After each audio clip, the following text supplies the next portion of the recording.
Please be respectful and mindful of each other's time when asking questions or providing comments so that all attendees are able to participate in this meeting.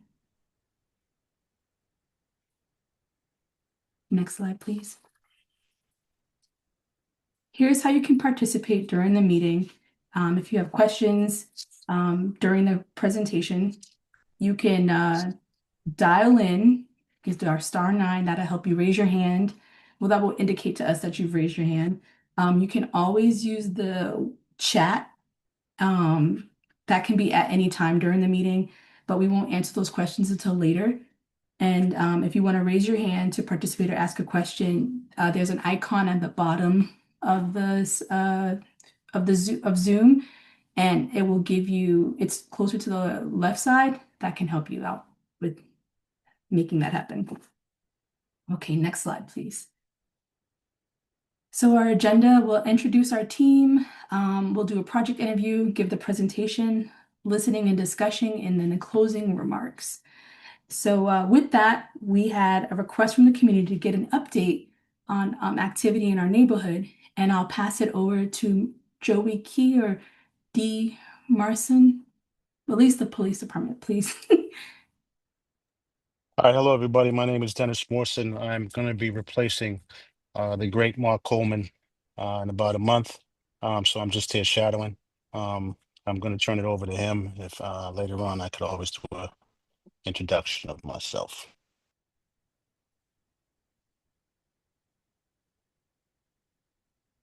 Yeah, so good afternoon, everybody, or good evening, should I say, Officer Coleman. Officer Key, who typically handles this particular area, is currently committed to another meeting.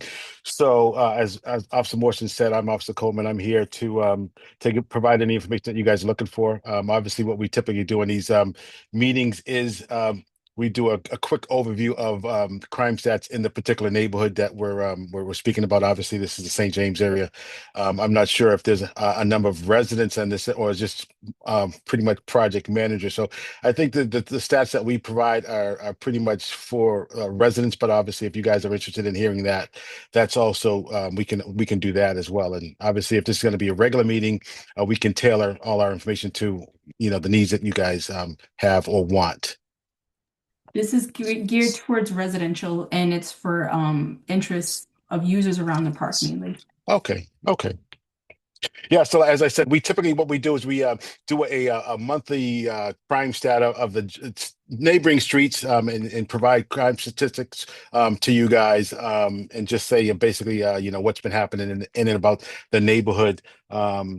Any kind of trends that we might see and things like that. So I don't know if you want me to it would only take a couple minutes really, but we also give quick updates in terms of I noticed in looking at the crime stat sheet, there are a number of car break-ins, and just to have folks be on the alert of, obviously it's not good to leave any valuables in your vehicle. Obviously late at night, we have a lot of folks using those blue bikes, traversing the neighborhoods, traversing the city, looking in the cars while folks are asleep.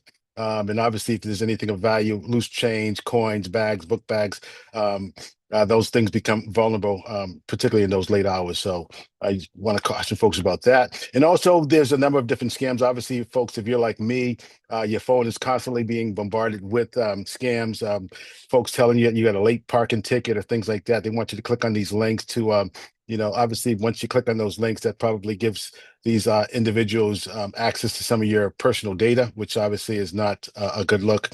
Just be mindful and careful about things like that. And another thing is the package thefts. Obviously, folks, I know that we all like to do some online shopping, but the worst thing to do is to get an alert from Amazon, say your package was delivered, you go home and your package isn't there.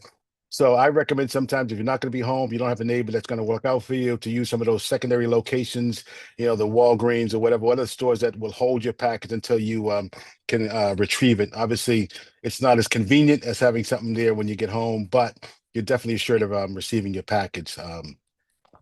I didn't see a lot of other things. Obviously, violent crimes. There's some aggravated assaults. They might have been domestically related, which is sometimes hard to control. But I know there were a couple of arrests made from a couple of domestic assaults in the neighborhood.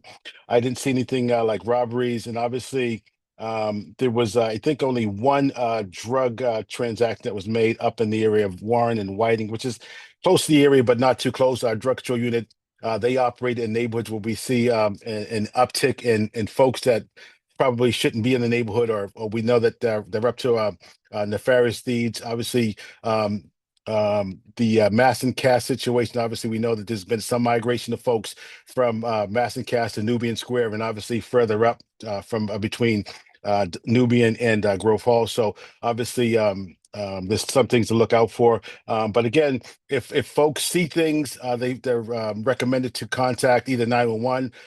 Some problems can be resolved with 311.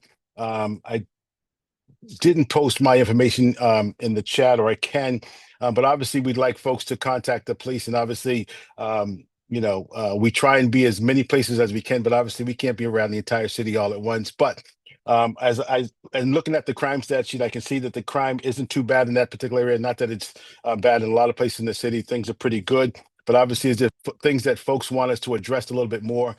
Please feel free to speak up on that, and we'll definitely try to do the best we can in terms of being supportive of your needs. Thank you. You guys, you may use the comments to ask questions and we'll try to address them. But in the meantime, I will just go on introducing the meeting. As you guys know, this park may be small, but it's truly a hidden gem here in Roxbury. And spaces like this matter as they serve families, neighbors, and generations of residents. We're grateful to have your voices helping us guide its future. Next slide. As we begin this process, we're exploring improvements such as new layouts for accessible walking and play areas, enhanced passive green areas, updated play equipment, new site furniture, and important infrastructure upgrades like drainage and lighting. Our goal is to design the park that reflects the city's commitments to making public spaces more friendly, healthy, and safe. Most importantly, this is a community-driven process, and we are thankful that you're gathering tonight to give us feedback to help shape the vision of the park.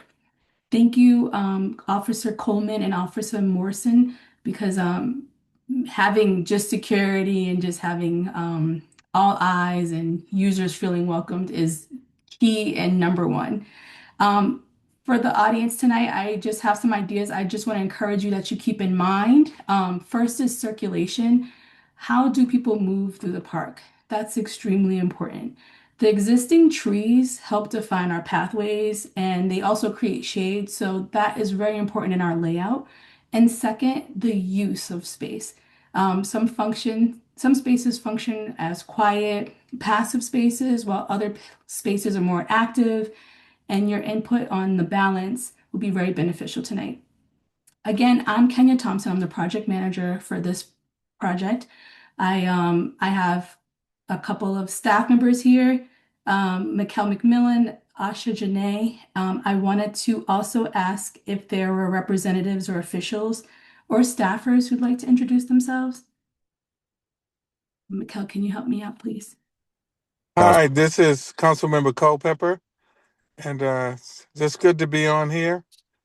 Now look, I'm going to have to jump off in a minute because I'm going to run into BNN and do a show for 6:30, but I'll be on at least until 6:20, and when I jump off, then one of my staff, uh, Bailey, will probably jump on when I jump off. But look, just good to be here. This is my first meeting with you. I saw Officer Coleman. We've been doing a lot of meetings together. And whatever you need, let me know. That's why you elected me, right? And so I'm not sure if you have my office number. It's 617-635-3510. But I'm here to serve. Thank you. And take that.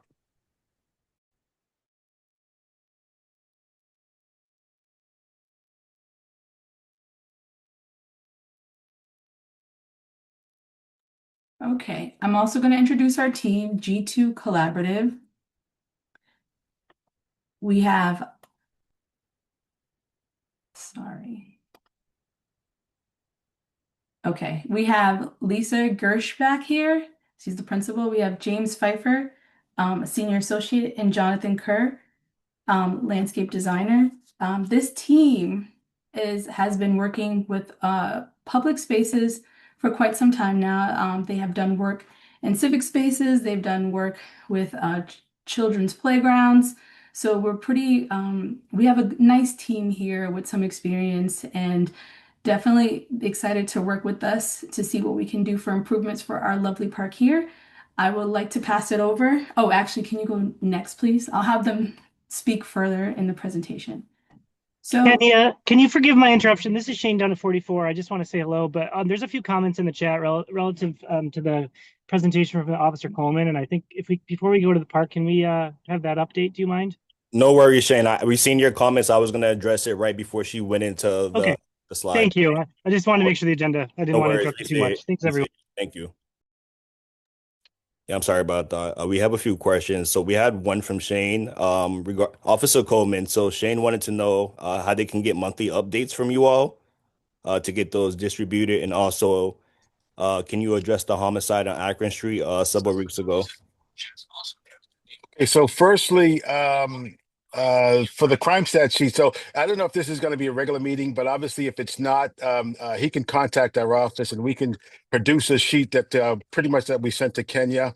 And obviously you can disseminate that in any way you want. It's just an overview of some of the things that happened. And again, we can cater that to whatever specific area we want. I picked some RAs into the area, which are reporting areas, and I included, what I thought was a good look at the situation. So, but all we got to do is contact this office, and we'll be able to provide that information. So that's not a difficult task.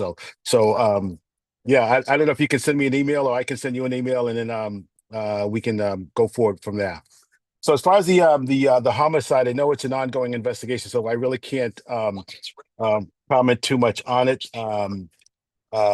But obviously it's an unfortunate situation. Anytime there's lost life in the city, obviously it impacts a lot of us. And obviously hopefully our detectives and our homicide unit, they work pretty well. And obviously they've closed a number of different cases, particularly some of the homicides. And obviously they do a lot of information gathering and so forth and so on towards that end. And hopefully they'll come to a swift conclusion and an apprehension of a suspect for that particular incident.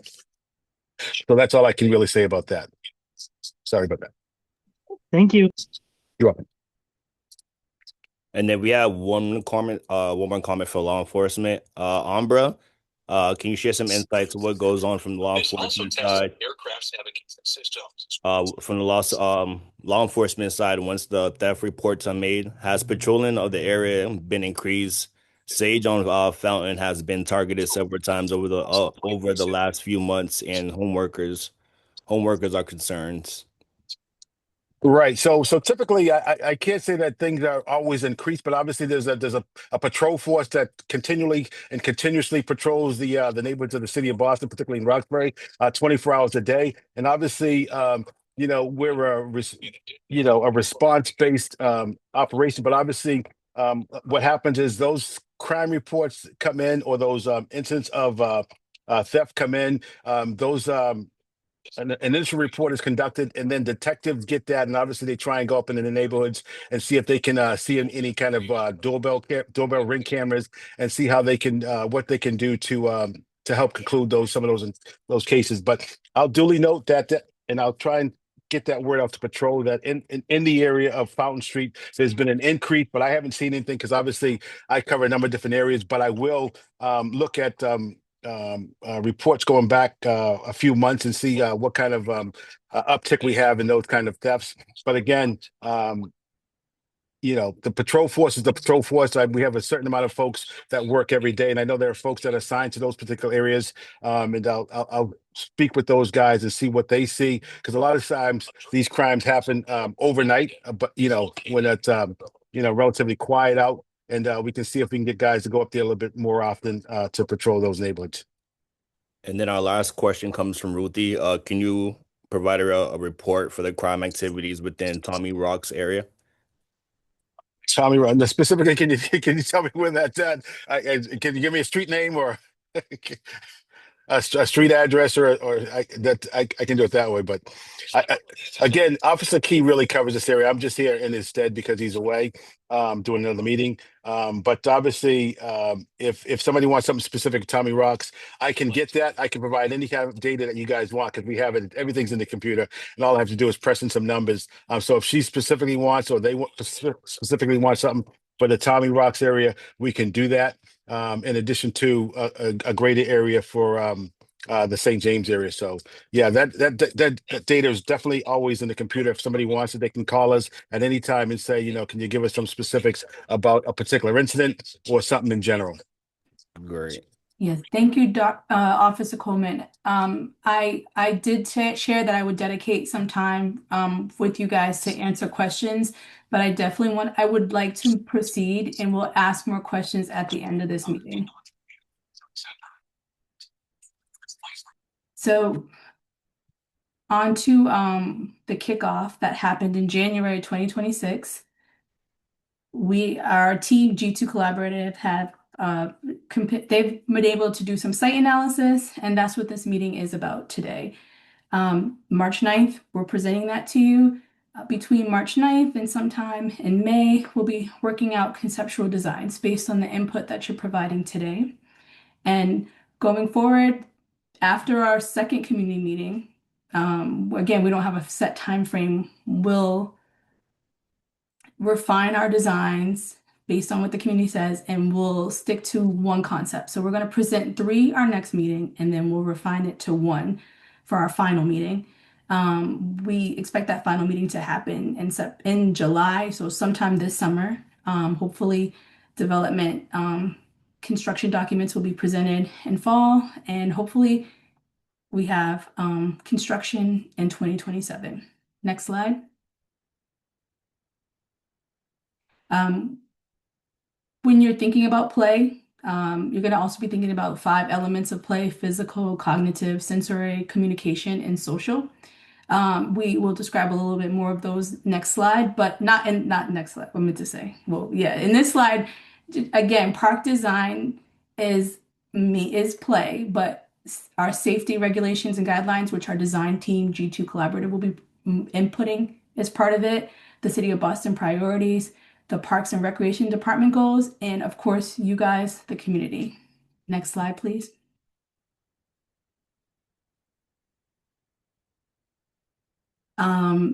When it comes to those 5 elements of play, here's a little bit more of a breakdown for what those circles of colors mean.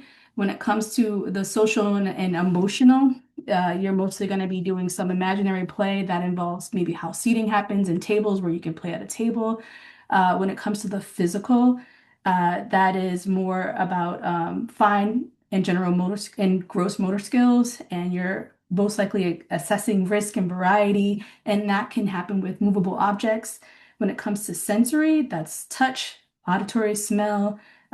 Mostly that's where our textures and colors come into play. For cognitive, you're kind of doing some risk assessment. You're kind of seeing what challenges you can come up with, and that might be some elements through structure. And last but not least is communication, which is almost everything, but there might be something with slides or talk tubes or seesaws where you're talking or engaging with someone else, or that is the theme of communication. So next slide, please.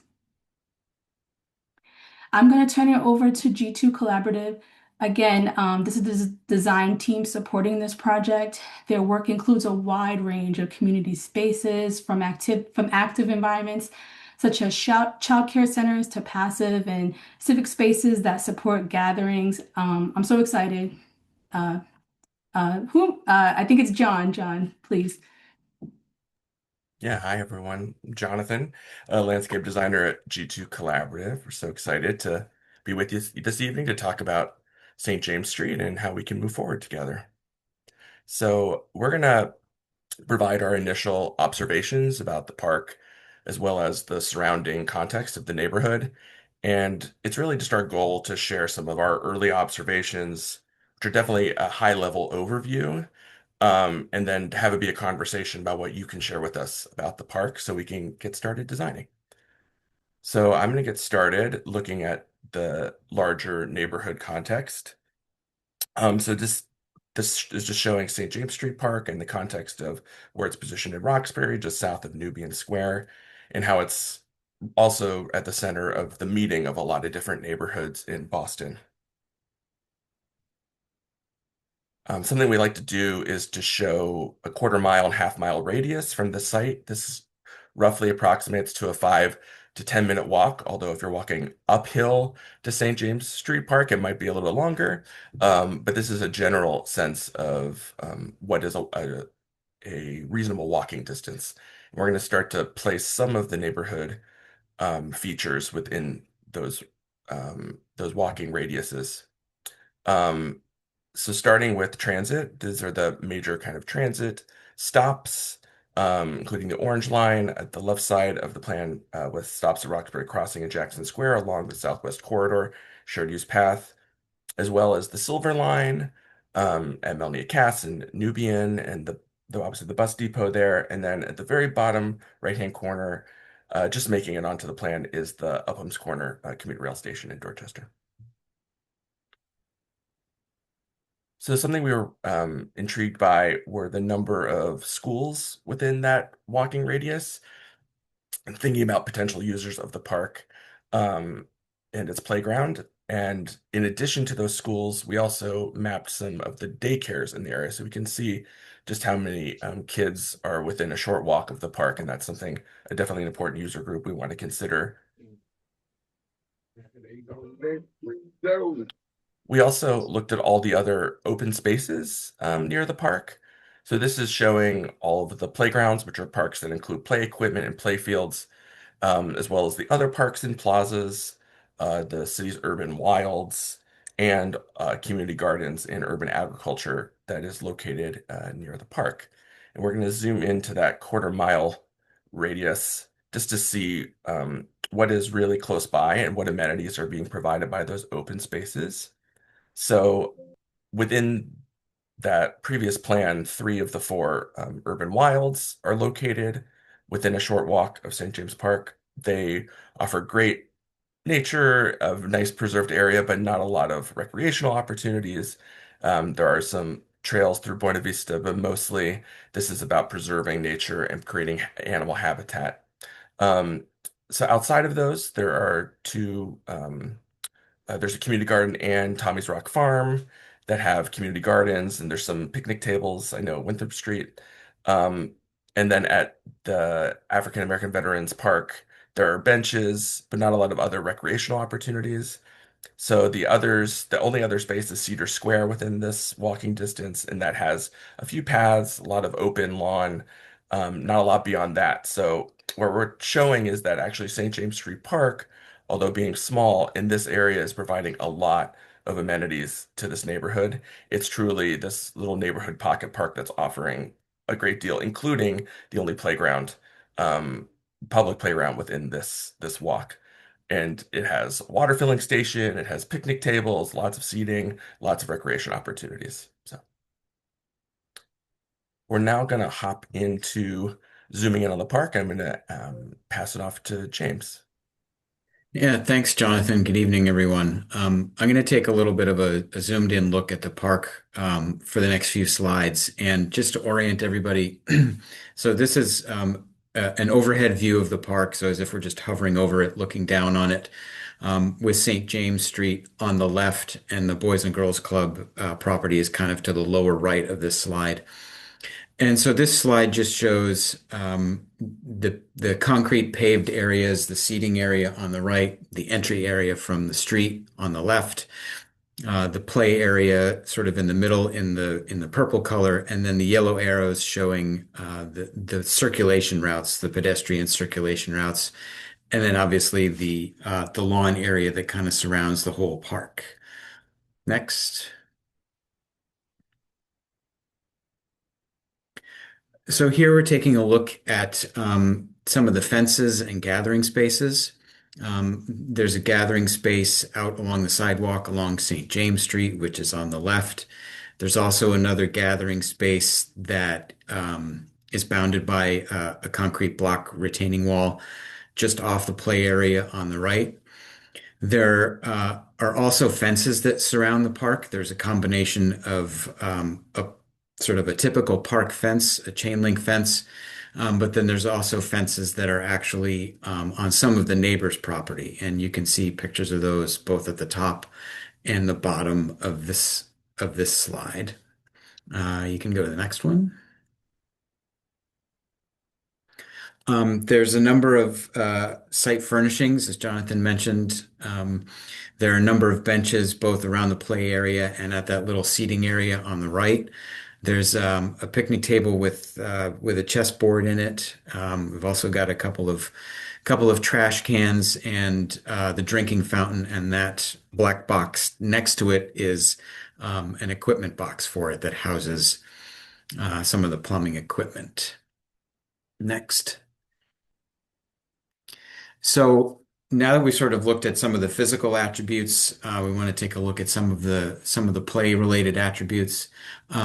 There's a lot of areas of passive play in this park. When I say passive play, I mean just open space for people to use as almost as they please. There is the active play in the middle with the seating around it. But you can see the park has for its size, has a really good amount of passive play areas. The other area that I wanted to talk about is what we're calling limited access, and that's on the right, kind of over near the Boys and Girls Club. We're calling it limited access because the slopes there start to get really steep, and so we feel that is a reason for why they can be limited. Next. So these are just a couple pictures. I'm sure a lot of you are familiar with this, of the different play structures that are there now and the safety play surfacing. Next slide. So as I said a minute or two ago, there is a huge percentage of this park is passive play.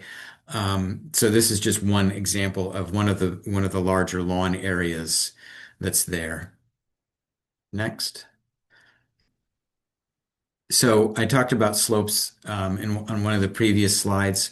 So this slide shows the steepness of the site, and what we found is that the site essentially slopes from the street, away from the street, from left to right, and it gets significantly steeper as you go farther into the park. So that's represented by the darker brown colors. We also noted that the Boys and Girls Club field is roughly on somewhere around 30 feet below the level of St. James Street Park, which is a pretty significant drop off. And so what that means for us as designers, or one of the things it means for us as designers, is it becomes a bit of a challenge to create sort of flat areas that can be used for play. So that's something we have to take into consideration as we move through the design phase, is how can we accommodate these existing slopes? Next slide. We also took a look at some of the views, and both into the park and out of the park. This view is from the adjacent parking lot just behind the Boys and Girls Club. And you can see the yellow dashed line represents the level of the park, and you can see that it really is perched on quite a high plateau. Next.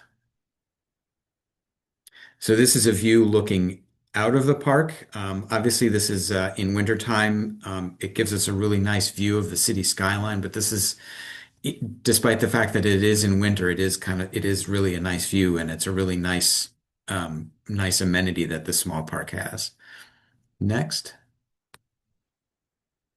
We also took a look at the tree canopy that's there. So this park has a really nice mix of sunny areas and shady areas. And as we continue in our assessment and in our concept design phase, we're going to do a tree assessment that will take a look at the health of all the trees that are within the park. Next. So some of the things that we'll be looking at are the mature canopy trees, which is there's an example of one on the left. But there, I'm sure, are also problem trees or trees that are in poor health. An example of that is the picture in the upper right, where there are a number of trees that are actually growing through the fences. So we'll talk to our arborist consultants about how we can deal with those and how we can deal with some of the other trees that, at least upon initial look, might be in poor health. And next slide. One of the nice natural amenities is a bit of exposed ledge that's there in St. James Street Park. And we've also taken a look at some other parks in Roxbury that have sort of similar character and similar exposed ledge. And it can actually be a really great play amenity. Using a bit of the exposed ground and what nature has left for us. Next.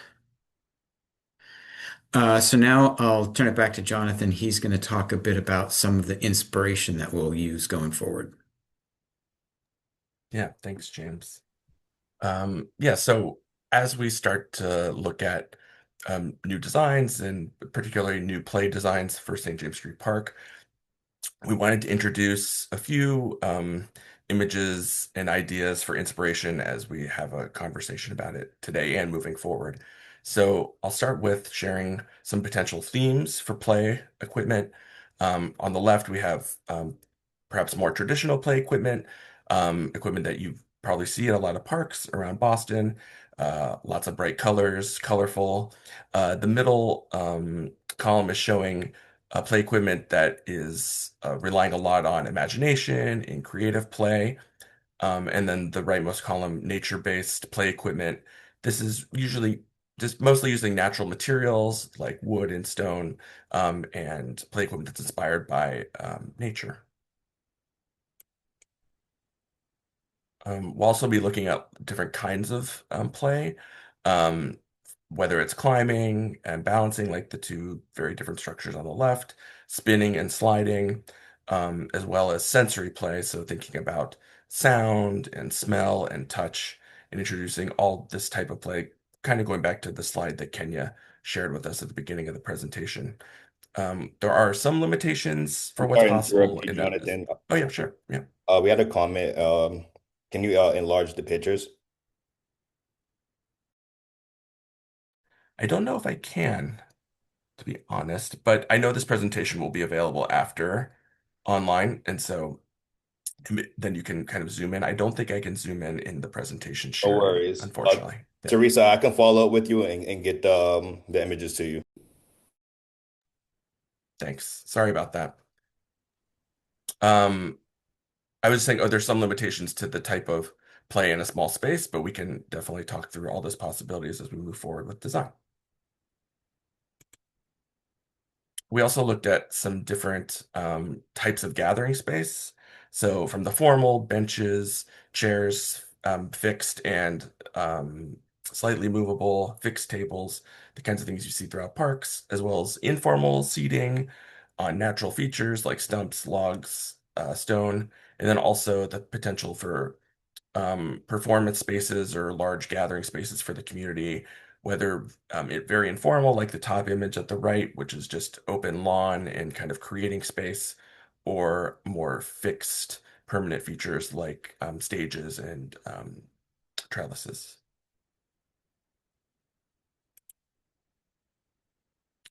So that kind of wraps it up for our initial presentation, and we want to get started with a conversation now with everyone, hearing your thoughts about the park, any questions you might have. We pulled together some very broad questions to start kicking off the conversation, including what you like most about the park, why you like to come to St. James Street Park as opposed to others in the neighborhood, any new features you think that could really contribute to the park or make it even more usable, as well as anything that we've missed about the park or the surrounding area that would be important for us to know moving forward. And so I'll kick it off to Kenya. Do you want to hop in here? Yes, I will have Mikkel answer any questions, well, recite any questions that we have in the comments, and we will also have you guys raise your hand so we can record your comments and address some questions you have about the park analysis and of these questions we presented to you. Thank you. We have Renee. So one of her comments, can we have a water play installation in the park added? No talk tubes. They never work. Swings would be nice. A fenced-in dog park. Then keep the dog out. Thank you, Renee. We can look into water play as an option and swings and a fenced dog park. This is a small park, so we'll have to do a fit test to see how that fits with all the other things going on where we have a little ledge, we have trees, so those are things we'll factor in. But thank you for that, and I will in our concept in our next meeting when we have concepts, we can explore what you just added. And then we have a comment from Shane. He's a big fan of the passive play area. Renee from Roxbury Roots Monastery, nearby school that's down the street. We use the park often. Please consider the materials used. The current playing flooring is toxic. I think believe Lisa had followed up with her.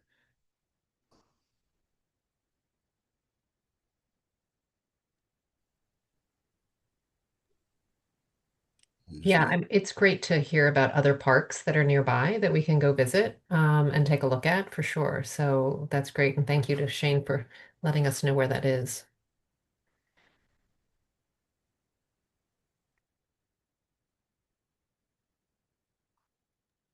Oh no, so I believe so the Roxbury Roots Monastery is a school, but they don't have their own park. And so I believe what Shane was saying that they usually go up to St. James to use that park. Oh, sorry. So the kids go up to St. Yes. James to use the park. So just to be mindful of the flooring that we put into the park.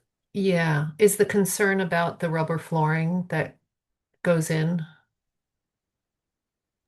to the playgrounds? You see me? Yes. Yes. Yes. I'm not quite sure why parks use it, but it's supposed to be toxic. But yet it's still it's everywhere all over the Mhm. country. So I'm just considering if you're going to do something new, do something safer. Yeah, I think that's a good question. I mean, I know that there's been a lot more study into it recently, and that's definitely something we should look into.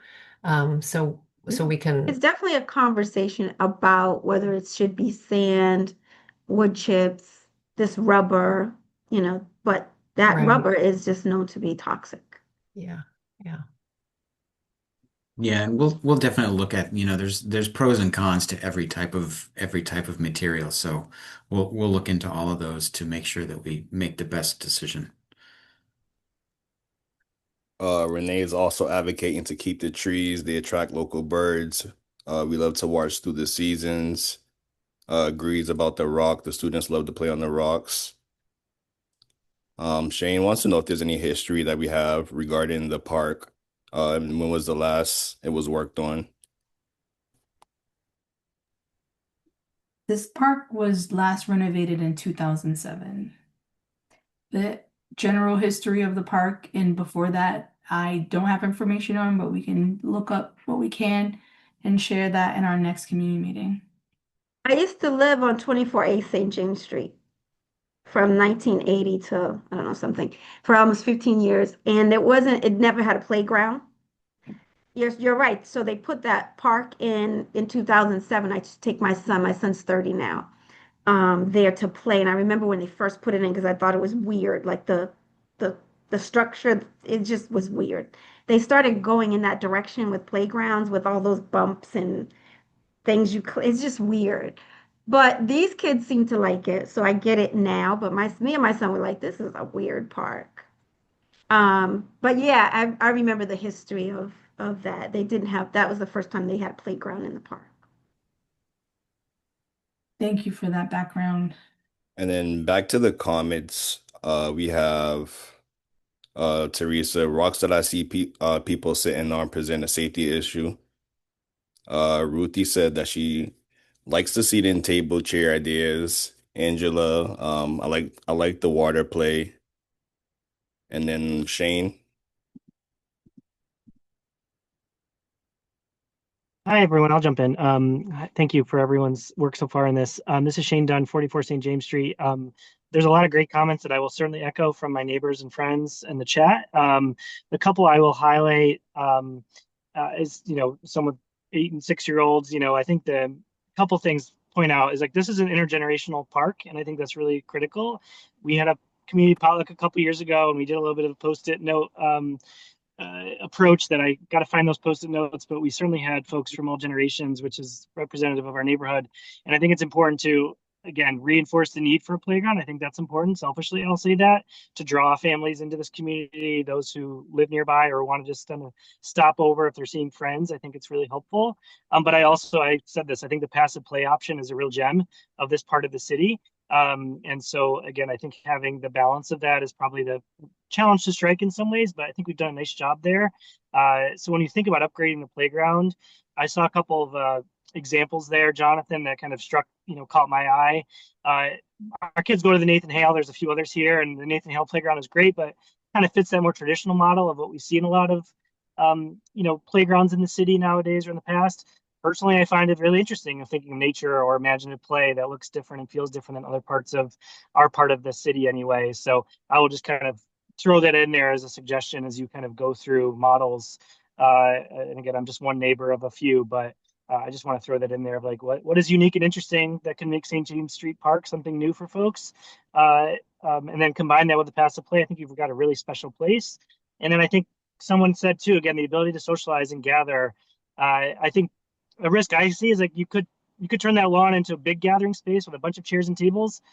You could put a couple more in, but I also think there's a risk of like taking the ability for organic play to happen for children and families, and then also gatherings where people just want to bring lawn chairs if they have the ability to, or tables. That's a really special opportunity to build community where we want to do that. So again, I know the balance can sometimes be difficult there. And then finally, I'll say in water play, I agree too. Love water play. I think water play is hard to execute probably. So I think you need probably a really focused space on that so that it doesn't seep into other things or just people know how to use it properly without breaking. So definitely not against water play. Like my neighbors like it. I just know I've been to a bunch of water play places in the city and they break easily or they're not used and they kind of make everything else a little bit of a mess if they're too low or sloped. So anyway, I'm not a park designer, but I've certainly been to a bunch. So I just want to throw a few of those items out and I'll add more throughout this process as well. So thank you for Thank convening us tonight. And then Renee's comment echoes what Shane says. The structure should be multi-purpose, multi-age. Bigger children find it hard to play. They love to climb and often climb up top, are unsafe. Chris, it would be nice to have a small covered seating area. Other parks, these are great for birthdays and neighborhood gatherings. And then reference our Gertrude Park as a playground. That's nice. Catherine, the fences are needed for security, especially at the back. The fences have been broken at the back. What can you do about the fence so it can be secure? Yeah, we noticed that too, that a portion of the fence in the back is not in good shape. And that's one of the fence items that we're going to address, along with the fences that have trees going through them to make sure that they're doing their job. And then we have Emily, who's also echoing Shane and Renee's comments, calls for more playground equipment for various ages, multi-purpose, more seating, especially seating with shade. The playground gets hot, emphasizing that it gets hot. A splash pad would be amazing, and please use the most durable equipment that's built to last. We can't rely on the city to help us maintain the park after this project is done. And so I'm the community outreach coordinator, so I would drop my information in the comment as well. So if you all want to follow with me once the project gets done, or if there's any issue with maintenance concerns, you all have my information as well.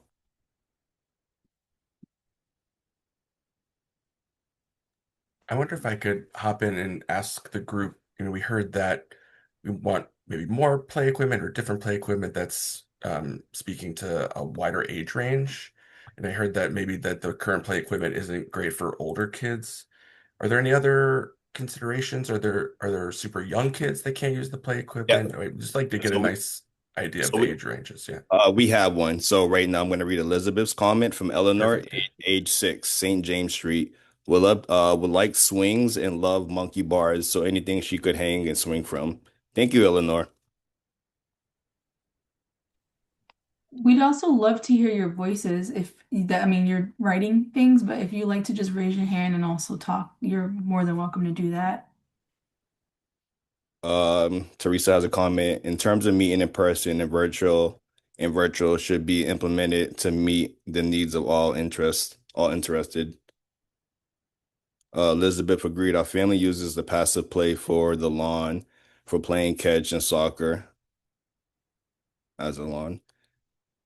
Catherine, the trees are important. Lots of people use the park for walking the dogs and be with their family, be with their dogs in nature. A small off-leash dog fence should be considered.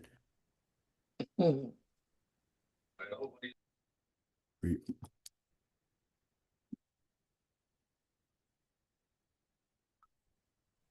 then Teresa has a comment of a question. Yeah, I have a question. I guess you could call it a comment too, but since you're quite aware that there is a fence issue from your own observations and from the comments given by the people who live in the community, how soon can someone address that issue? Because it's a serious issue if a child or someone goes in that area and falls. As you said, it's 30 feet down below.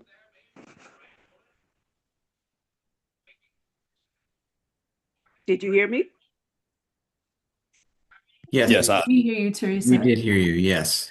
And I think that is a question that is probably better answered by the city itself, since there is an immediate concern. I mean, Well, as you part of our design process, yes, we would include repairs to that fence or a new section of fence. But I think immediate in the immediate need, that's a concern for the city. are you saying we should address the city? So we're gonna, thank you. I'm gonna put in a 311 request for that to happen immediately. In our analysis, we definitely recognize that the fence will need to be replaced, and that will happen with our design and construction. So that's definitely going to happen. But in the meantime, I didn't actually realize how dangerous or bad it was, but I can put in a 311 right after this meeting to address it. And if the more people who put in the 311, the more I know it will get attention and can be addressed hopefully immediately. and then if you all or just want to email me, if you all have photos you already had made 311 reports, just email me and then I will get in touch with our maintenance department to make sure that someone is taking care of that. Thank you, Teresa.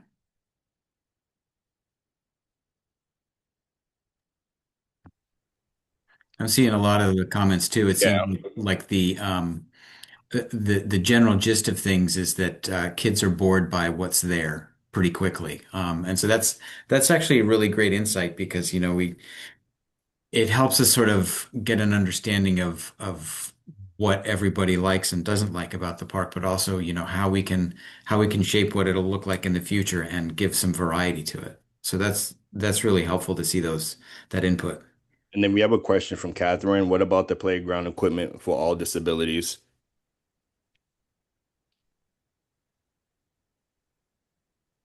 We can definitely include more of that.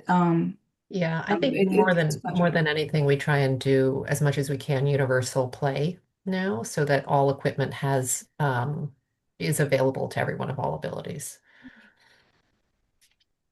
Chris talked about his their children go to Lambert Ave playground just because the equipment is larger and for the age range. Deb Arlo is 6 and would like to request a merry-go-round and monkey bars. So bars seem to be a recurring theme. Emily, my 4-year-old is already pretty bored by it. There's just not a lot to do no matter the age. Okay.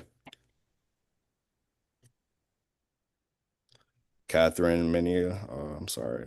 There are many inclusive equipment that all children enjoy. Zoom meetings may work best for most people. Thank you for your comment. Byron, don't want to ruin everyone's day, but I've been the director of an after-school program for 20 years. Monkey bars are absolutely the most dangerous piece of equipment for kids, so please make sure they are included in the play all the in the plan. They are closing up to the ground. Thank you for your comment. And then back to Shane with his hand raised. Yeah, hi. I figured if I had a chance to speak, I usually don't because my kids are all over me, but I'm in the car. Yeah, I think to your question, Jonathan, which again has mostly been answered, but I'll just add the other voice of, yeah, I think the playground is dated. I think when it was built almost 20 years ago now, and it was clearly made for ages 2 to I think I think 12 is a stretch. I think that 5 to 12 section is not going to, really, include many 12 or 10-year-olds. So again, I think standards have changed on playgrounds, and so as you're hearing from neighbors, I think as the evolution of design of playgrounds has gone, I think we can go that direction to be as inclusive as possible. You've got some really good suggestions, but I think if we want folks to kind of remain in this neighborhood or build families and grow as they go into middle and high school, I think playground equipment is helpful. I'll just throw one idea. My 8-year-old son, but he's not alone, and there's not a lot of room left. But a small little basketball area, or play four square, or just some way to play ball outside of like taking away a lot of grassy area. I think there's ways to do that without taking up a ton of space. And I know monkey bars are. I will say this as a parent, I know they are dangerous, and yet our kids need to be able to play. And I'm not going to sue the city if my daughter falls. I'm going to say that because I think that's a lot of fear we have with play these days as we think about things that are not actually helpful to our children and developmentally appropriate. So I will push back, even though I respect people who do this for a living too. I think we need to allow our children to make mistakes and enjoy being outside versus thinking everything's going to harm and hurt them. So thank you for listening. Thank you, Shane. At the moment, there's no other questions or comments. So, It was a really interesting conversation, and I think one of the challenging things about play, especially when you have a limited amount of space, is, for us to think about ways that keep it interesting, right, for kids over time.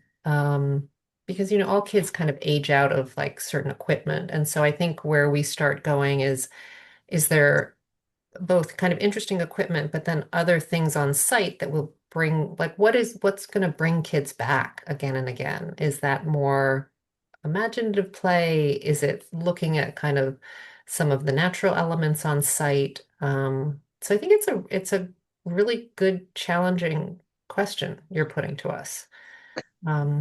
So thank you for that.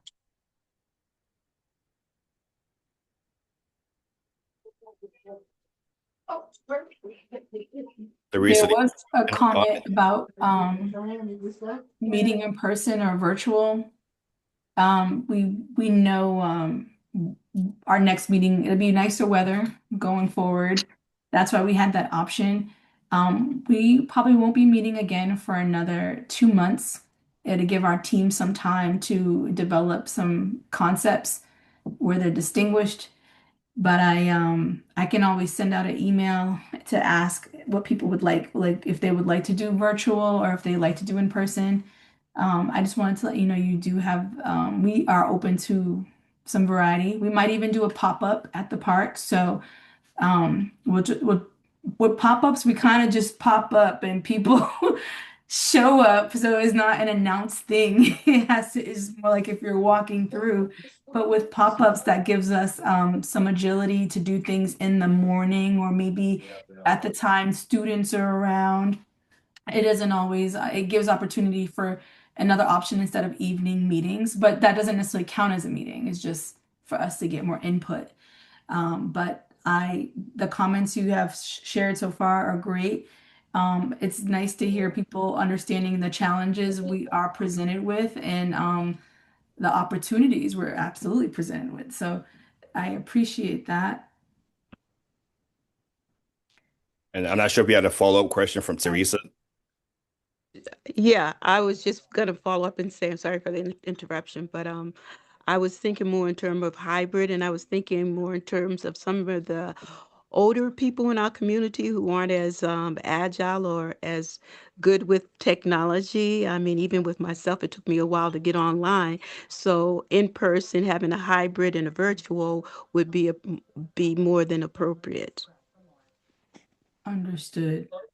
And Okay. as far as pop-ups, I think you would have to, I don't know how well that would work. I guess you would have, it would depend on if you're not working or if it's the time of the day, what time of the day it is.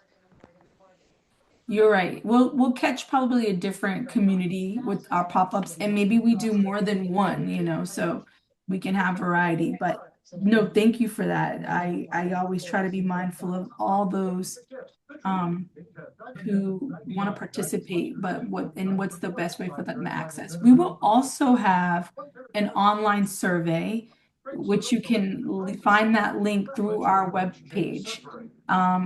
If you are also later on, we're going to upload this presentation, the actual meeting. We're going to upload our meeting notes, and we're going to upload the physical presentation. So everybody has time to go through, do some more analysis, maybe have more questions, and the survey link will also give you the opportunity to ask more questions. And again, there's my email address, so you can always write, and I will follow up.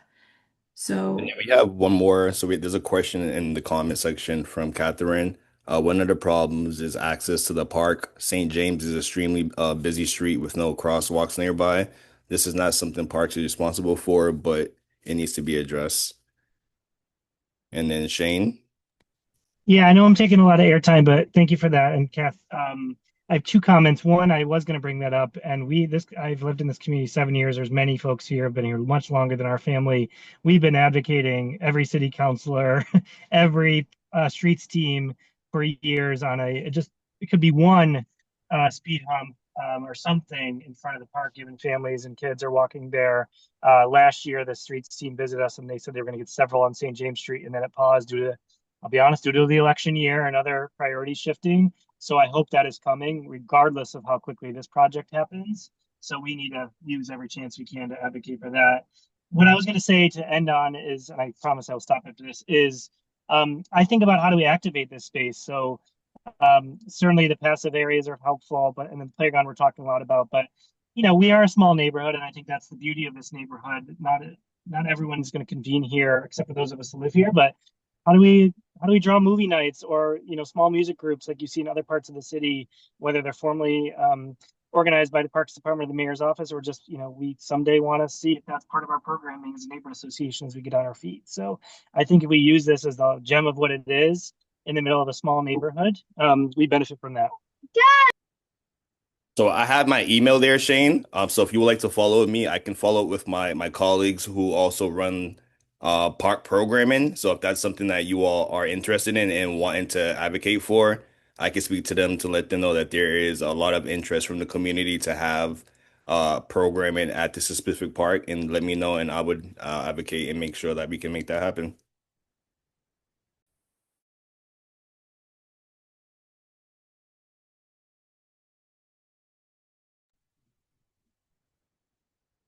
well, I feel as if we've had a pretty productive meeting, and I am really thankful for all the comments. Our design team, I think we've got some work ahead of us.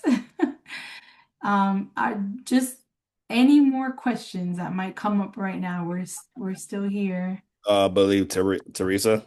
Yeah, at one point I do recall that the Tommy Rock Neighborhood Association was in and connected to the city, and at one point they were supposed to give money for a crosswalk because that's an important issue because I've actually seen a kid stray from his parent and run out in the streets, and there are no speed bumps that are there, and that could have been a really ugly scene. So I think crosswalk with some type of flashing is needed immediately.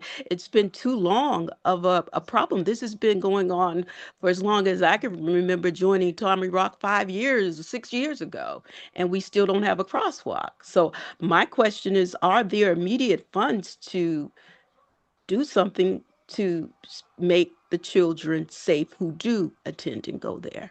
So that's a different department that would have to answer that question. And then also, I would also recommend that you all call your city councilor, which is Culpepper, Councilor Culpepper, get in touch with his office, advocate for a crosswalk. And we also have representative from Councilor Santana's office. And just if you want to jump in. Yeah, I just thank you so much. I wanted to just kind of mirror what you said earlier and what Kenya said earlier. I think a lot of time, it's not necessarily you can put in a 311 report, and it's super important to link that to your email so that you can have that for documentation purposes. My mom always says it's like, you never leave the store without a receipt. You make sure that you have that case number. That way you can go back and follow up with your city councilor. And that gives us the opportunity to follow up with the department because 311 doesn't actually do anything about the situation, but they send the report to the appropriate department. So definitely, I highly encourage everyone to submit 311 cases. When you see something, say something.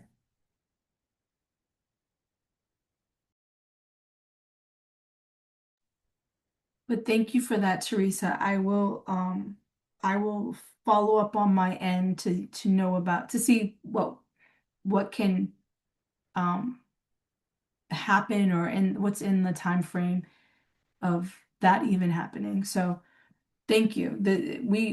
I'm not new to Roxbury, but I am new to the new issues of the neighborhood because I'm no longer a resident of Roxbury. But this is what we do need this to keep us up current and aware of what we want to improve. And then I saw a comment again for the time frame. So everything can't, we're not set in stone on all our dates right now. We can only kind of go meeting and then figure out dates. But the time frame that was presented earlier in the meeting is just a guide. Nothing can be set in stone quite yet. And we don't want to give any false expectations, but those are our intentions of those time frames. But that's what we have for now. and then Shane, with your requests, if you have like documentation as Edis and myself had reiterated, just to make sure that you email your city councilor, let them know like the timestamp, who you spoke to. 311 triages you all's concerns to the correct department. So if you do have a paper trail, follow up with your city councilor, and that office will follow up with the correct department to make sure your crosswalk gets installed, or try to figure out what's the holdup about the crosswalk. But follow up with your city councilor if you all have that paper trail. Thank you. I'll just jump in and say, and obviously we've had a city council transition. The previous administration, well, the previous councilor was helpful and pushed and still unfortunately ran into the realities of city government and politics. And so we will certainly work with Councilor Culpepper and all the at-large city councilors. But Teresa said this has been a decade plus conversation with three mayoral administrations, and I'm not a downer, but thank you for advocating. We've got the paper trail, but at some point our paper trail is going to just fizzle and seem like it means nothing. So I just want to offer the reality check of how frustrated our community has been. Understandable. And as Councilor Culpepper hopped on, he first said, use me. So I would advocate that you all use him and contact his office either today, this weekend, to let him know that has been a high priority for many of you all, with the past administration, this administration, but also just provide the documentation that's really helpful and critical, to figure out if this can get done or why not, or what's the holdup in between. But thank you all.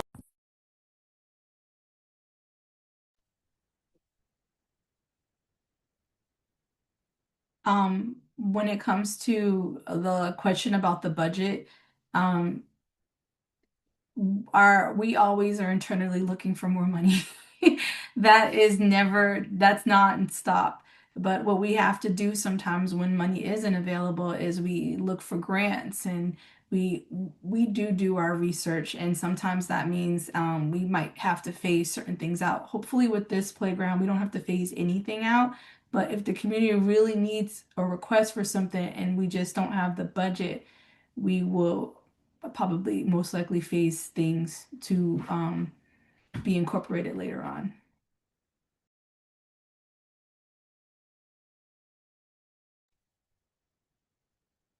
I'm gonna say yes, contact everyone.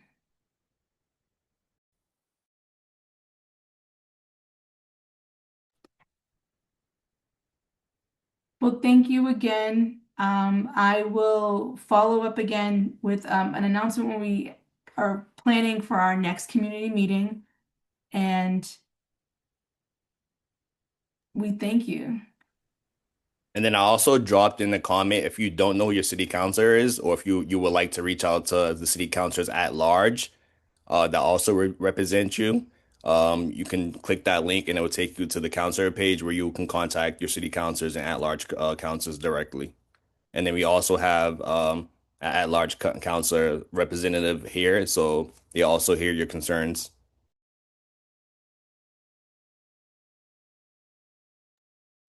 Yes, everyone, I can, if you'd like, I can drop my information in the chat again. I did at the beginning and just a few moments ago, but please feel free to reach out. I've put my chat in there. I put my email in there, excuse me.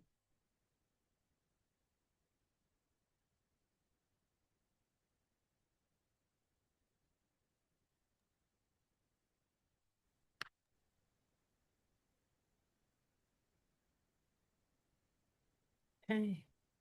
Well, we're really excited to get started.